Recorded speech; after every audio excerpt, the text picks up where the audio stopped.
Bonjour à toutes et à tous, ravi de vous retrouver pour cette nouvelle émission 100% quintet avec un événement qui va prendre la direction de l'hippodrome de Chantilly en ce jeudi avec pour ouvrir le bal de cette réunion à 13h50, donc la course du quintet, le prix de la Vierge de la Lorette avec les sprinters à l'honneur, 1200 mètres en ligne droite avec 16 partants ici est un tableau qui vous est présenté en régie par Laurent avec le top weight, l'As Chirimiri, 60 kg, Otrasno le numéro 2, 60 kg également, et puis le numéro 3, 60 kg aux ans. Donc on a 3 top weight avec des poids qui s'échelonnent sur 15 livres, hein, entre l'As et le 16.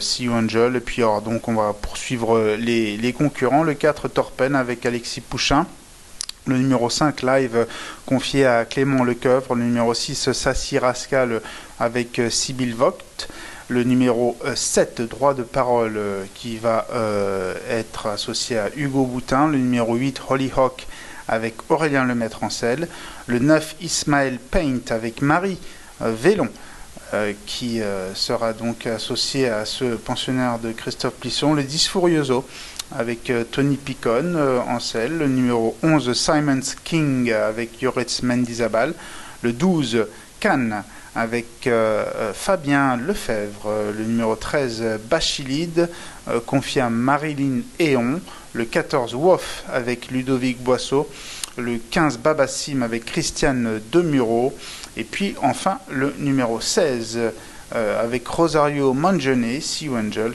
qui est donc le bottom weight avec 52,5 kg. L'heure maintenant de passer au papier de ce prix de la Vierge de la Lorette, donc jeudi à Chantilly.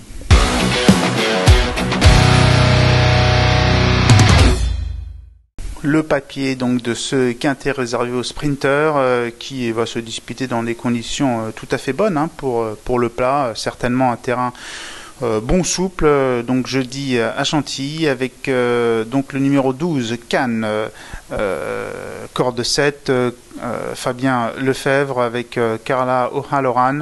C'est un modèle de régularité, hein, Cannes, depuis le mois de février.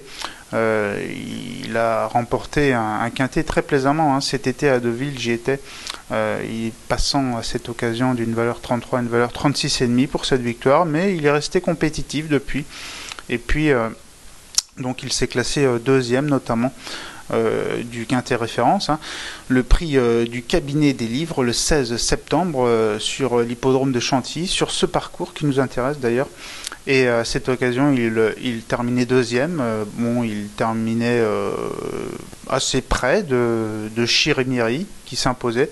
À cette occasion, il portait 1 kg de moins que Chirimiri, mais là, jeudi, il portera 5 kg de moins. Donc c'est quand même assez conséquent, ce qui l'autorise tout à fait à viser la gagne et à éventuellement remporter un deuxième quintet plus. Passons maintenant au numéro 16, See You Angel. C'est une concurrente que j'aime bien, la corde 2. Elle a tiré un bon numéro à la corde. Rosario Mangione et Gavin Hernon pour le tandem ici. 6e du quintet de référence, le prix donc du cabinet des livres à Chantilly. Sa tâche n'était pas forcément évidente à deux titres. Premièrement, elle évoluait dans le groupe de l'extérieur qui est allé moins vite que le groupe de l'intérieur. Donc le groupe de l'intérieur, c'est celui qui est le long du rail côté tribune, à l'extérieur c'est donc côté piste.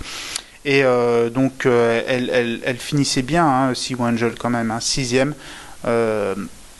Et également, il s'agissait de son premier essai à ce niveau, ce qui n'est jamais évident. Donc c'était vraiment très positif dans l'ensemble. Avec ce numéro de corde, je pense qu'elle aura encore plus de chances de bien faire. Petit poids, voilà, beaucoup d'atouts pour ce numéro 16, See You Angel, qui me plaît vraiment. Passons au numéro 1, donc là c'est un Chirimiri, corde 9, Maxime Guyon, Christophe Ferland pour l'association, donc premier, hein, du quintet référence le 16 septembre à Chantilly, pénalisé de 4 kg. en raison de cette victoire où il s'imposait d'une demi-longueur. Il s'imposait bien, hein. Chirimieri, il n'y a pas de problème, mais bon, 4 kilos quand même, c'est pas rien. Mais vu le style de sa victoire, je l'estime encore très compétitif, même s'il n'a franchement pas de marge. Toutefois, on remarquera qu'en 2021, alors qu'il avait été pénalisé de 4,5 kg pour une victoire dans un quintet, la fois suivante, il s'était classé deuxième, donc prouvant que malgré une pénalisation au poids, il peut rester quand même compétitif, ce cheval. Passons maintenant au numéro 10, Furioso, mâle de 3 ans, Tony Picon en Réal Expantal pour l'association. Une course référence concernant Furioso, c'était le 19 mai. Dans le prix de la route des postes, c'était sur le parcours qui nous intéresse. Furioso s'imposait à cette occasion. Vous le voyez ici, il est vite en bon rang et vous voyez que Furioso prend l'avantage à 300 mètres du but pour vraiment contrôler sûrement. Il s'imposait plaisamment. Ensuite, il a été essayé au niveau listed. Bon, 11e, c'était peut-être un petit peu difficile à ce niveau. Par la suite, il a également quand même connu quelques fortunes diverses, quelques déboires, notamment il avait été carrément bloqué dans un handicap. Il s'est également ensuite classé 5e de quintet. Bon, la dernière fois à Dieppe, l'arrivée se jouait vraiment côté pesage et lui il était de l'autre côté, donc ça j'en tiens par rigueur, mais ce Furioso, je pense qu'il peut créer la surprise, et d'autant qu'en Réal Expantal est vraiment un entraîneur très adroit sur toutes les distances, mais à mon sens encore plus sur le sprint. Parlons maintenant du numéro 2, Otrasno avec Eddie Ardouin, Bruno de Monzet. Alors une statistique intéressante concernant Otrasno, c'est 100% de réussite au cours de ces 5 derniers quintés sur gazon. 2e, 4e, 1er, 2e et 5e, donc sur la surface naturelle.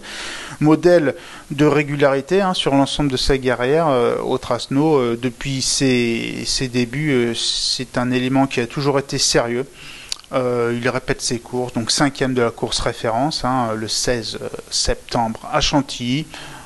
Évidemment, on est là aussi obligé de le retenir. Voilà en ce qui concerne donc le papier de ce prix la Vierge de la Lorette, où nous avons détaché 5 candidats, et l'heure aussi maintenant de passer au traditionnel, notre choix.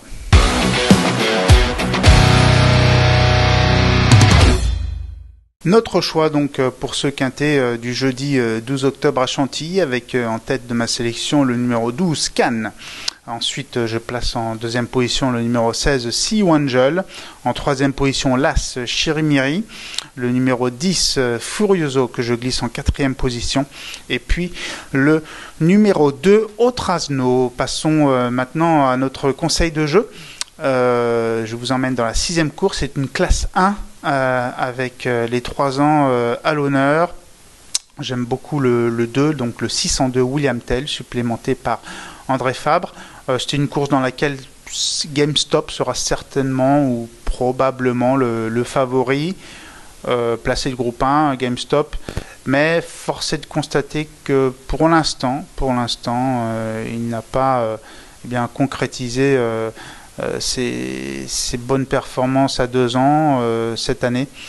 Donc je préfère William Tell, qui à mon sens est plus régulier, qui a en plus déjà gagné sur ce parcours, donc ça c'est un gros atout, supplémenté par André Fabre, concurrent à mon sens le plus fiable, et une course dans laquelle il pourrait peut-être y avoir des surprises, parce que finalement assez peu de concurrents de cette épreuve ont de l'expérience sur la PSF, mais lui, William Tell, il en a, et je me rappelle qu'il avait très bien gagné à Chantilly, j'y étais, et ce William Tell, je pense qu'il sera une cote assez sympathique, malgré le fait du tandem Michael Barzalona-André Fabre.